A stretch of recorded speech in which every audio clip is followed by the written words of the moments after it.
embracing kind of real love. Not fancy cars or worldly things, just sweet love.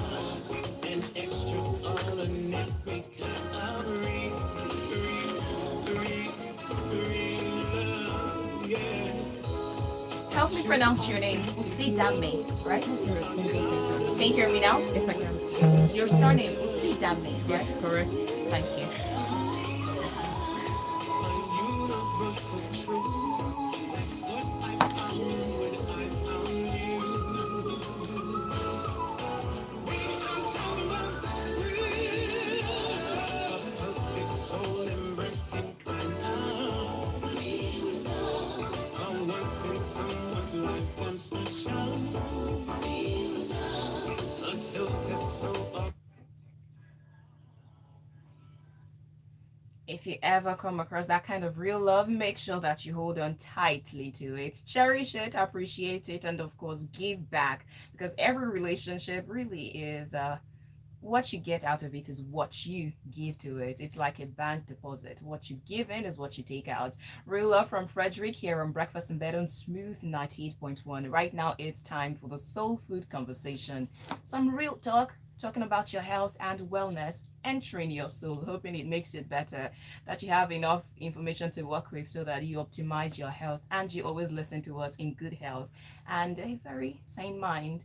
Now, that said, I do have my special guest already. I have mentioned over and over again that we are talking about post-traumatic stress disorder because it's something that you need to have information about, understanding it, and get educated on. Now, my special guest is an experienced trauma therapist. She's an educator, a professional counselor with a demonstrated history of working in the education management industry. So she's not only skilled in team building, she's also a strategic planner in terms of social media research and community development. She has a professional degree from the University of Nottingham, and she also is currently studying a master's degree in innovation and education from the University of South Wales. She has many certifications. For instance, she is certified. She holds a stint in the banking sector, but then she's also certified from the Association of Psychological Therapists in the United Kingdom. So, ladies and gentlemen, please make welcome my special guest. Her name is Olabisi Usidame. Good morning. Good morning, Oluwaseun. Thank you so much for the opportunity to impact and educate the public. Well, I like that introduction already. It's given me an insight into how impactful this conversation will be. Absolutely. Thank you so much for joining me this early morning.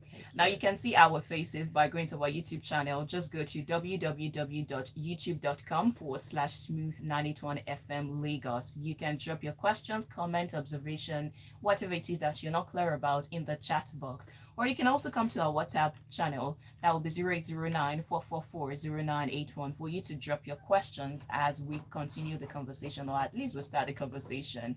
Or you can call the number 014489981. Now, that said, I always like to lay the background so that anybody who has no idea whatsoever will have an idea of what we are about to talk about. So, what exactly is post-traumatic stress disorder? It's funny how the acronym has been used over and over again, even amongst people who don't have a general overview or idea of what it's about. So it's about having some symptoms based on a particular traumatic experience. Trauma is different for everybody. Post-traumatic stress disorder is unique to each person, and it's not every time that you experience a traumatic event or you go through a traumatic journey that you develop post-traumatic stress disorder symptoms. So it has a lot to do with what your mental and emotional well-being was like, before you experienced trauma. Not everyone that experiences trauma develop PTSD symptoms, okay? But it has so many things, that affects the whole body, affects your interaction with your environment, affects your interaction with your friends, affects your, your interaction with yourself as well. So it comes with so many very unhealthy behavioral patterns and physical symptoms. So that's what it is really. It's just some Okay. symptoms that develop, after a traumatic experience, a single event, or a complex or multiple experiences. Okay, I'd like to take it further. Now, Mm. let us give clarity what exactly characterizes a traumatic event. What makes an incident or an event a happening traumatic such that it may or may not trigger PTSD symptoms? Okay, so it varies. For some people, it could just be experiencing or witnessing, say, a car robbery. The recent robbery in traffic, for Mm, example, that could trigger PTSD. Um, an attack from an animal, a dog attack, a natural disaster, um, an experience or witnessing a terrorism attack, uh, relocation or the death of a loved one. relocation. Absolutely. So, Interesting. interesting. I mean, from this point of view, when we say relocation in Nigeria, you're thinking of going to Canada. So that's a pleasant experience. But say you've been grounded in a particular place, you have roots in a particular place, you have your support system in a particular place, and then something happens and has to make you move, or your children move, for example. So children are not quick to acclimatize as adults will when it comes to relocation. And so being, uprooted from where is home actually, affects people much more than we realize, you Hmm. know. Yeah. When you mentioned relocation, I remember a number of Twitter threads that I have seen of people who have migrated outside Nigeria, and they say they write threads of how it is lonely out there. Yeah. It can be depressing. They've Mm-hmm. gotten one mental health condition or the other. Mm-hmm. And of course, the usual Nigerian banter on Twitter. They say, why are you not writing from there? Come back. And all of that. Now that you said it, I didn't realize how impactful that Oh can be on one's yes. mental Oh health. yes. The it's usually one or two reasons that makes you want to relocate. Say maybe the economy, the state of the economy, or you just want to have better opportunities. But then we forget that a human being has other, qualities, other interactions with the environment. And so when you go there and then you achieve your economic stability, or you have better opportunities, then you forget that you actually have a village at Mm. home, that raised you, that was your moral, mental, emotional support. And then when you get there, you don't have all of that. Then you realize it's different, it's lonely, and if you're not quick to realize why and quickly find a way to you know you know plug into your environment in terms of social interaction, you find yourself withdrawing, isolating, which might lead to anxiety or depression.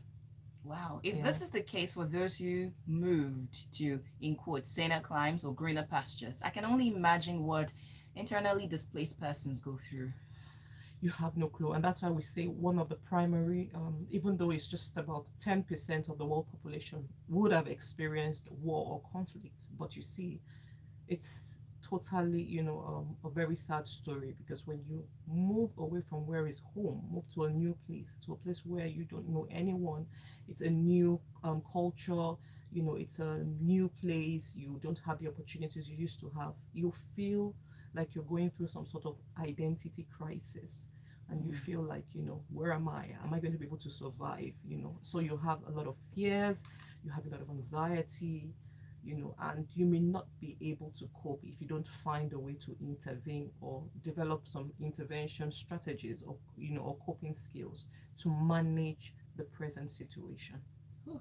Yeah. Let's take a breather. I think you've already started us off on the symptoms. So when we come back from this, we will go fully into the symptoms of PTSD and how it can be diagnosed. This is Breakfast in Bed here on Smooth 98.1.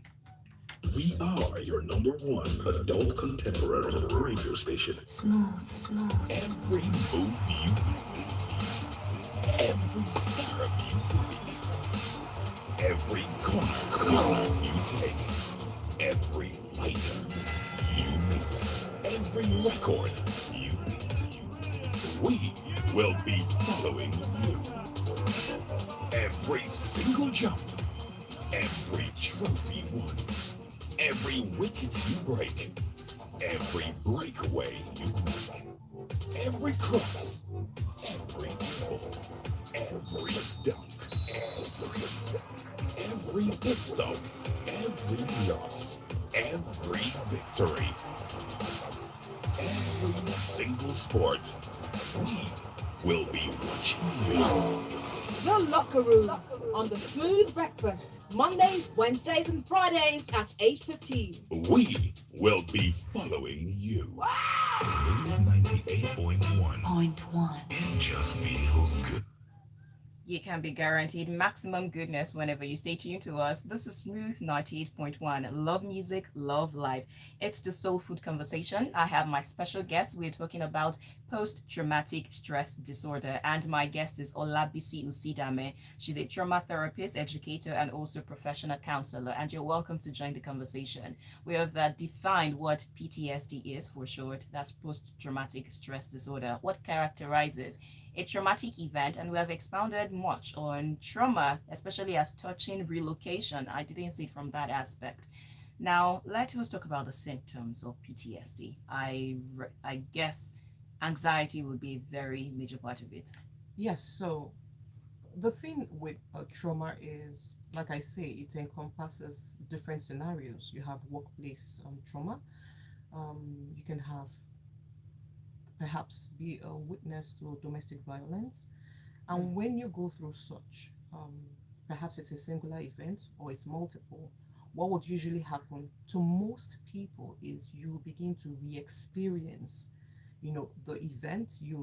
That's when you have maybe, you have flashbacks, you have nightmares, and sometimes it actually leads to what we call re-traumatization, because it's like you're living that moment again and again in your head. You're seeing it, you're feeling the hands on you, you're feeling the push, the shove, you're feeling, all of it. It's like you're reliving the experience all over again. And that's when people begin to ask themselves the question, like, what could I have done differently to prevent this from happening? And when they are unable to answer that question, what that leads to then is they beginning to feel guilty, like, perhaps there was something like I should have done or I should have tried to ensure this never happened in the first place. And then you find themselves also blaming themselves for that situation. Now you have another one that's the one we are very familiar with in this part of the world, because our culture doesn't quite encourage expression, of emotion. So it's not something that was part of us growing up. It's usually you don't speak until I speak to you, or you don't talk unless I talk to you or I ask you questions. And so what people would usually do is when they experience certain kind of a trauma, they would bury it, they would repress it, they would try to avoid talking about it, avoid going to the places where they experience that trauma, avoid certain people that trigger, the experience, say the smell of the place, the perfume. You just never know what it is. Or the sector, for example, in the work sector, perhaps you've been, assaulted at work, or there's been some sort of abuse. And so what usually would happen with people like that is they there's something we call numbing, which is numbing, where you just try not to feel in that area. You try to repress, you try to avoid the emotions, you try to avoid talking to people who will allow you speak. So we have this opinion that when you bury some emotions, they stay buried forever. Unfortunately, just like you would bury a seed in dirt and then it germinates and then it grows, that's what happens with your emotions if you're not going to identify and process your emotions. So it's just going to go there and it's going to germinate and it's going to go into different kinds of behavioral symptoms. Like you begin to exhibit certain behavior, you may begin to even have some physical ailments, headache, stomach ache, and when you're doing all of that, what would then happen is, because you're not all rounded in terms of expressing your emotions, there's a tendency for such a person to give into anxiety or depression. Okay, so you can't keep burying it. At some point you begin to isolate yourself from other people, because when you avoid some places, you avoid some people, it's just a matter of time for you to begin to isolate yourself or withdraw from people. And then what would usually happen is, again, you end up depressed, or you're not able to have a quality healthy relationship even with the people you would have normally related with. And so PTSD, if we're not careful, not only drags down one person or one life, but it can drag out a whole family, a whole community, a whole society.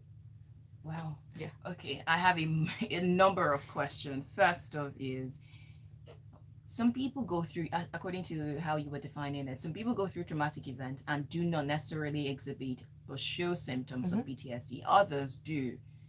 Now, what determines how a person reacts to traumatic events such that they can have PTSD symptoms? Okay, so I'm going to use children for example because it's you would see that there is no scientific evidence, but there is also a generalization of certain traits that people who do not exhibit PTSD possess. One of it is being able to be emotionally expressive.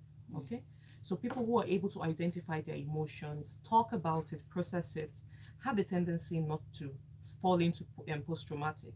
Now, they may experience it for maybe a few days after the traumatic event, but by itself, it gets resolved. People also who have a very strong family or a social support system um, have a tendency to get back to norm, because they have people encouraging them, being there for them, providing support, being a listening ear, just affirming, and providing that affectionate therapy, basically just helping you to regulate your emotions and mood.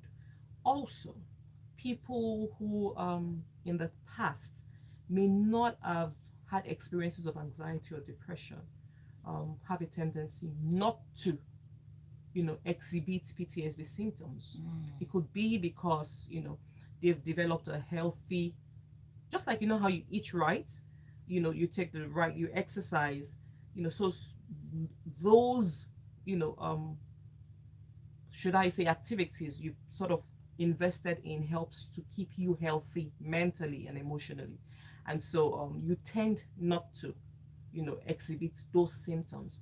Maybe for a week or two it's possible you have maybe nightmares or a flashback, but when you talk about it with a friend and the person your friend is able to encourage you and tell you, look, it's just for a matter of time, you can gain mastery of facing some of those things again and you will be fine. Mm. But people who have a Ah. past history of anxiety, depression, who don't have a robust relationship with people, tend to be quickly consumed by the symptoms of PTSD. Interesting. Mhm. On WhatsApp, I believe Lakon says, "Good morning. Your topic is interesting, quite interesting, and your guest is very knowledgeable." Well, thank you. I'll take the compliment on her behalf. Thank you, Another Nicole. event that can trigger PTSD is separation and divorce. Currently going through this. I'm so sorry to hear, Leko.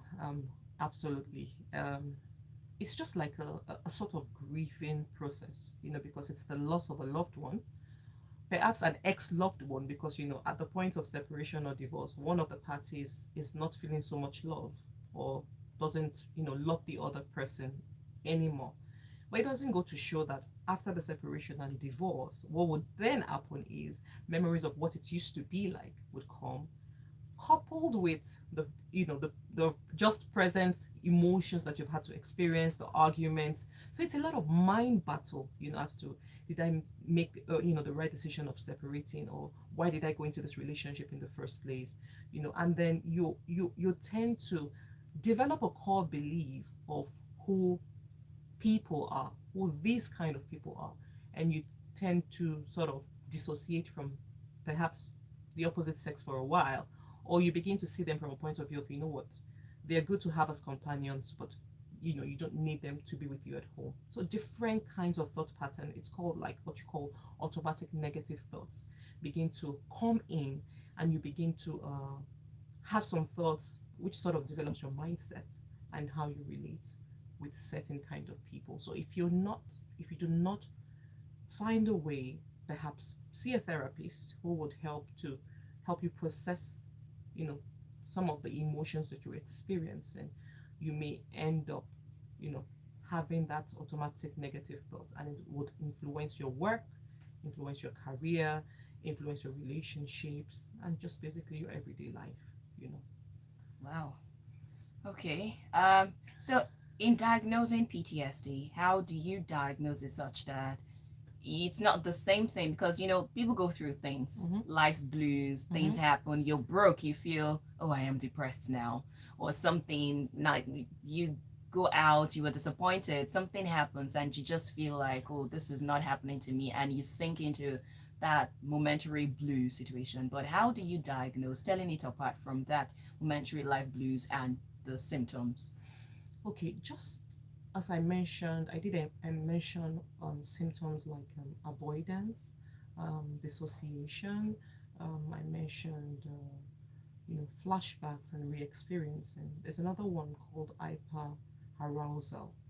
Um, the body has been programmed to react to threats in a particular way. So you could freeze, you could fight, and however way you choose to react to some of those situations, if you're constantly in a very stressful situation, your body is constantly running on certain kinds of hormones, and then that's when you see that people are quick to react to certain situations. They're not thinking clearly, they're having anger outbursts, they're having insomnia.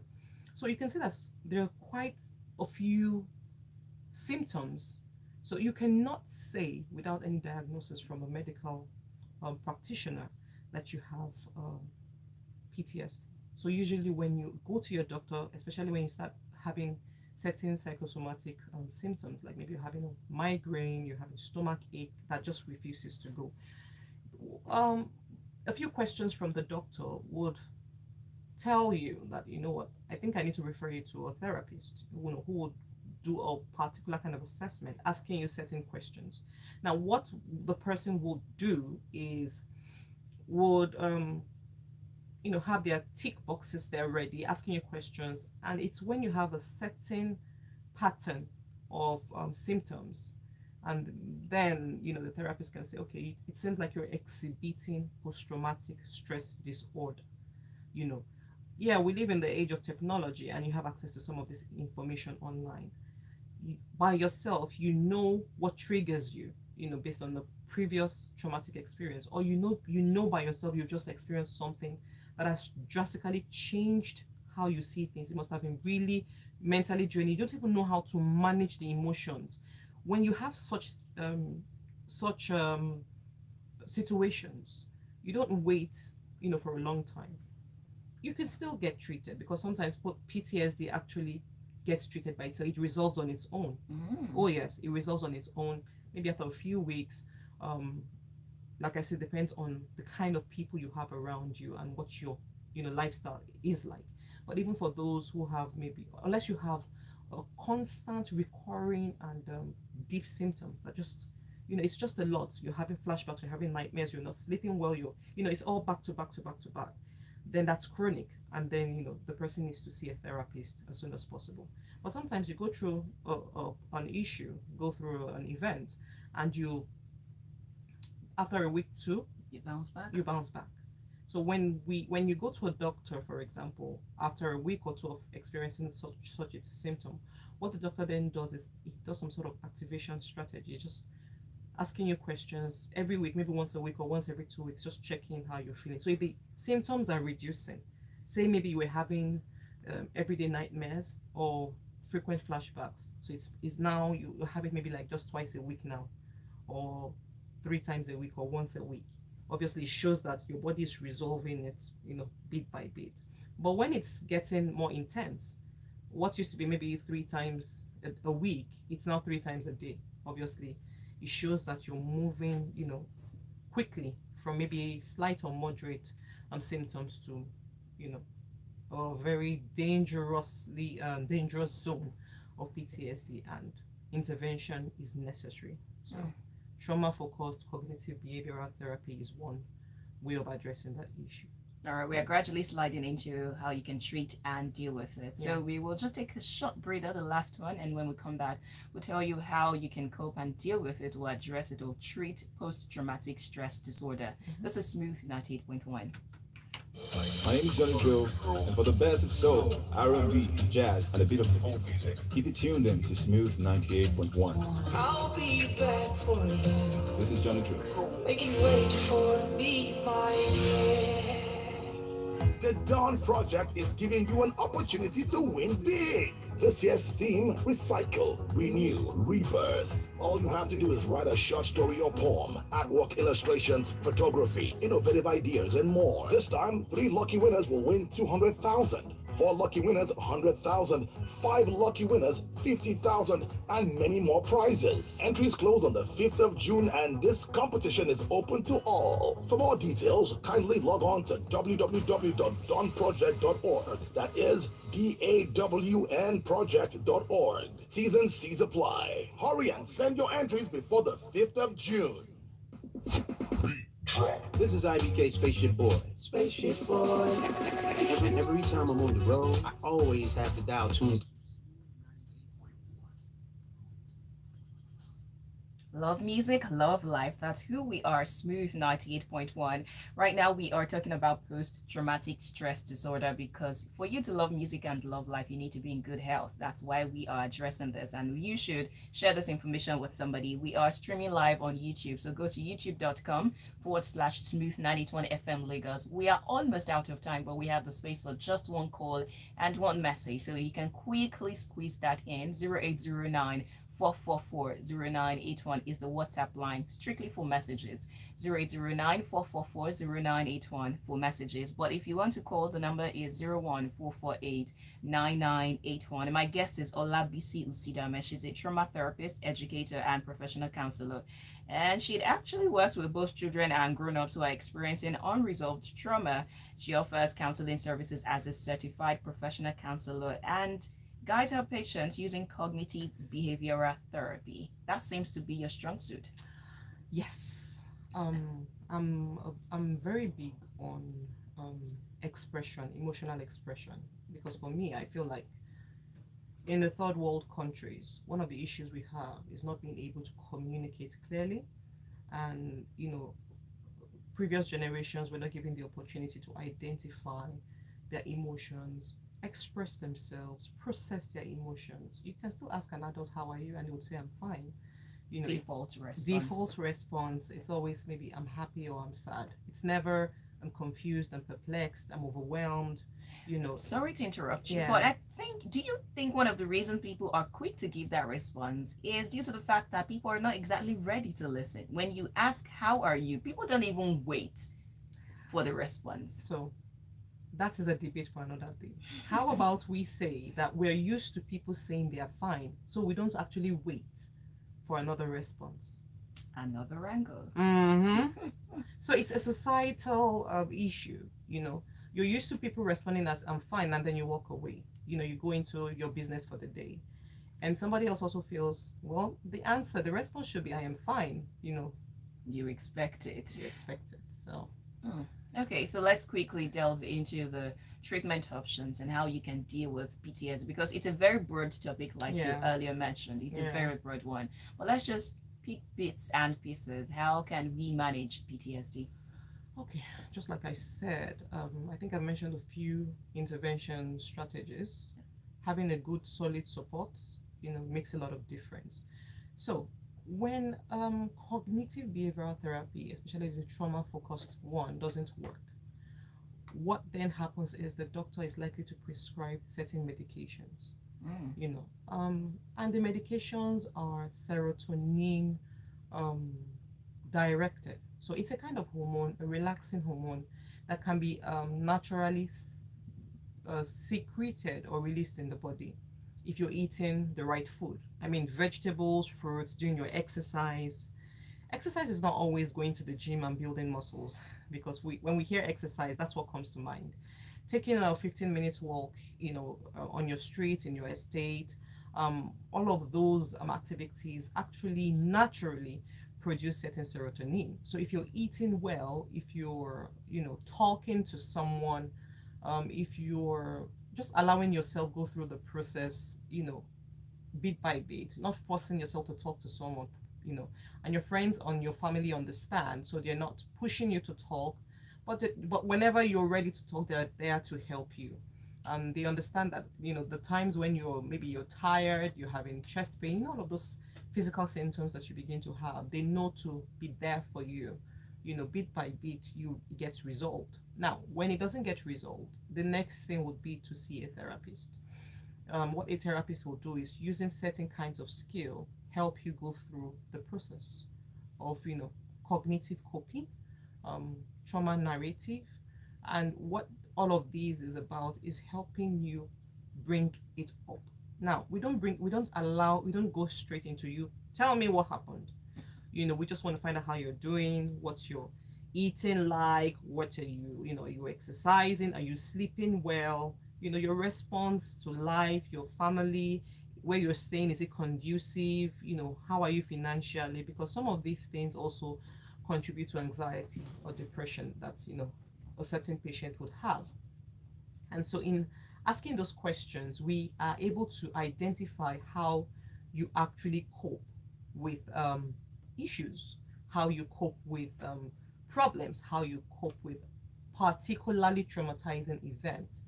And then we're able to loan you some strategies when we work hand in hand on, trying this week, trying this another week, just to see how effective it is in helping you manage your interactions with yourself and with your environment. And having that also helps to boost the confidence of a patient, because then they realize that their issues are not as bad or as difficult as it is. Their thoughts, or their mind is so powerful, they see things that do not exist, and then they're able to understand that it may have happened in the past, but it's presently not happening, and they have been able to fortify themselves with a renewed thought process, which helps them. So there's also an aspect in behavioral therapy which is called the in vivo mastery, where the patient or the client is reintroduced to a similar scenario, or returning back to that one place where they avoided in the first place. Of course, with the support of the therapist, and maybe perhaps one person they can call if they get stuck, or they freeze, or they get into a fight response mode. And so what that does is it helps them realize that that experience, that event, was not as paralyzing as it was, and how it has affected them.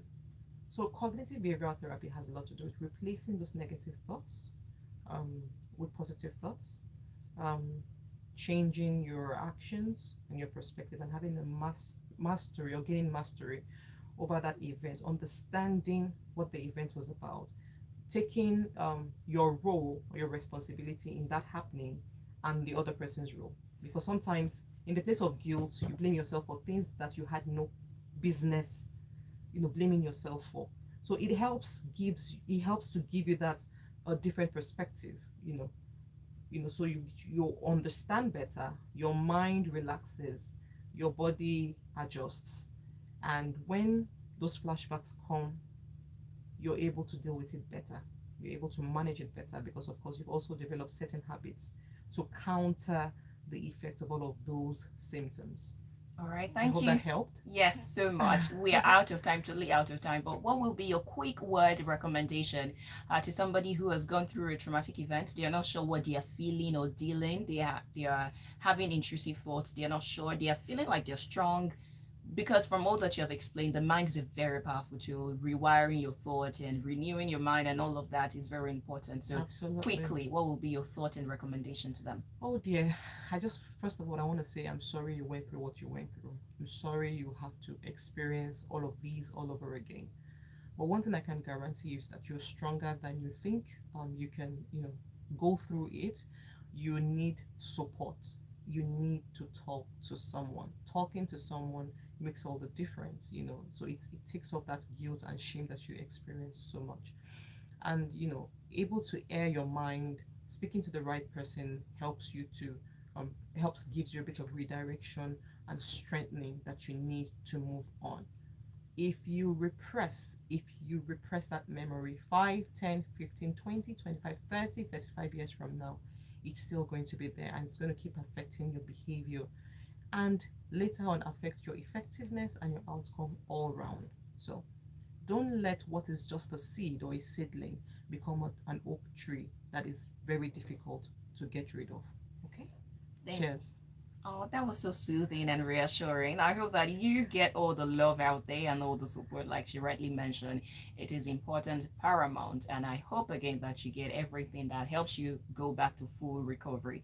Thank you so much for being my guest this morning. Thank you, Oluwaseun. It's been an honor.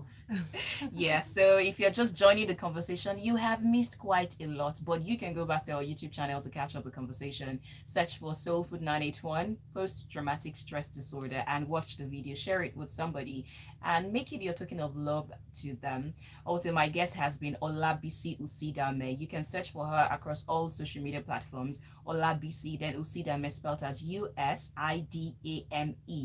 That's what you're looking for. You can reach out to her and just ask your questions or whatever it is. I'm sure she will be open to that. Absolutely. Absolutely. Thank you so much. Now, Lagos, we are not done because, you know, in some minutes time, the kids between the age of 6 to 15 will join me. It is their time. And after that, Smooth Explorer is the show all about the music, entertainment, fun, good conversation, and of course, great music in between. This is Breakfast in Bed here on Smooth 98.1.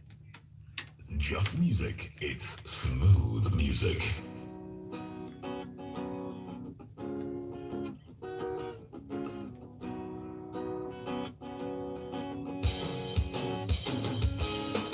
Thank you. And we are done. The time was pretty short. No, but it was, I mean, it's Yeah, it not was usual. perfect. Yeah, it was It perfect. helps. I mean, something was done. Yeah. Thank you.